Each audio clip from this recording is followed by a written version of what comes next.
Hello, boys and girls. It's Mrs. Kingsley. Today I'm going to share a story with you. The title is called Greta and the Giants. And I'm looking here at the cover and I see definitely a girl, and definitely she has a sign. It says Strike for Climate. Climate is like the weather over a long period of time. So it looks to me like she's having a problem with climate. And I see a little boy over here and he's holding a sign that says, listen. Well, let's read and find out what this is all about. Greta and the Giants. There was once a girl who lived in the heart of a beautiful forest. Her name was Greta. And one morning, things weren't quite as they should be. Greta stepped out into her yard, and there, huddled together in the shadows of the trees, were all of the animals of the forest. A soft, silvery brown wolf stepped forward, with his tail low to the ground. "Please help us," whispered the wolf. "The forest is broken and we don't know how or where to go. The giants are ruining our home."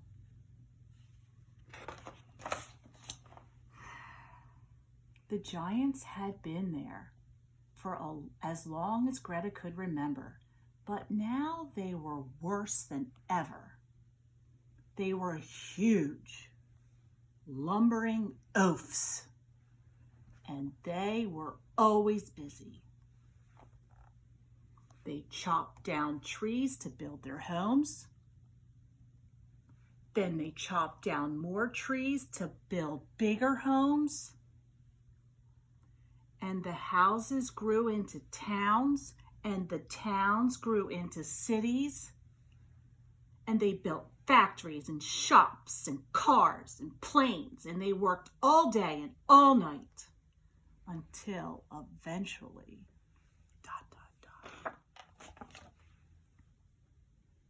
there was hardly any forest left. But the giants had forgotten how wonderful the forest once was.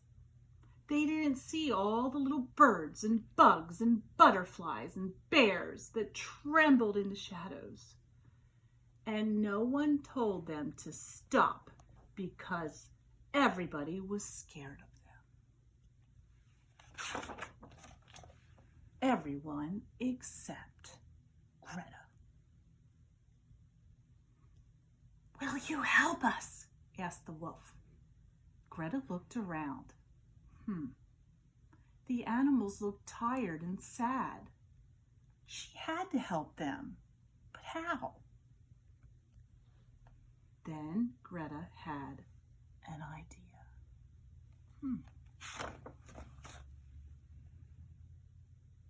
The next morning, Greta went to the middle of the forest and waited for the giants to come. She stood alone holding a big sign. The sign said, "Stop!" She waited, and she waited, and on the first day, the giants didn't see her. They lumbered on by. And on the second and the third, same thing. A little boy who had been watching Greta, he made a sign, and he came and sat right next to her. He didn't say much, but Greta knew he felt just like she did.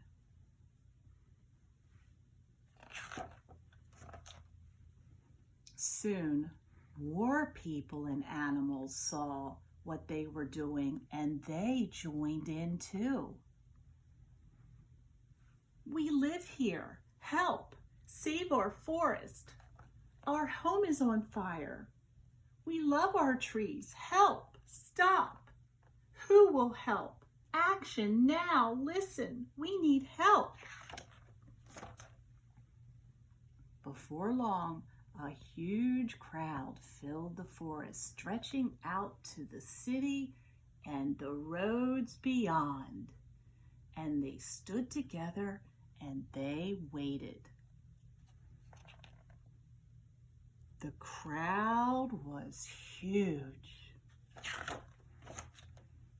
And the giants were stopped in their tracks.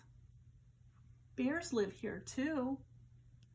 Can you help us? Please help. Save our forest. We need change. Action now. Listen, stop. Please stop, Greta cried. Your greedy behavior is spoiling our home. You've broken the trees and trampled the flowers, and now the bees and the birds have flown away. The animals are homeless and our forest is dying. After Greta had spoken, everything was silent.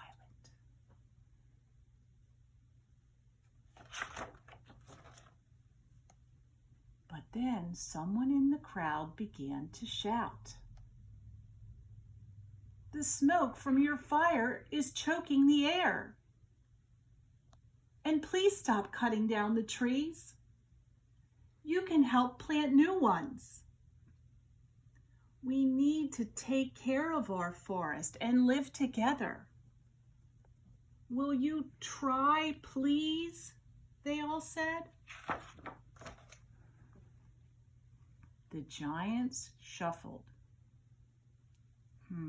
and fidgeted and stomped their feet on the ground. They were embarrassed and a little bit sad. You see, the giants were so busy building, they didn't see what they were doing to the forest or to the animals that lived there. The giants felt terrible. We're sorry, they said, and they promised to try harder. So from that day on, the greedy giants weren't so greedy. They slowed down and learned to sit quietly. They stopped working all the time and instead took up new hobbies. And they stopped chopping down trees and learned about gardening and living in the forest. They cooked, repaired, tidied, and shared. And before long, the forest became more beautiful than they ever could imagine. Wow. And this story is the true story of Greta Thunberg. And I think the moral is, it doesn't matter how small or young you are, you always can make a difference.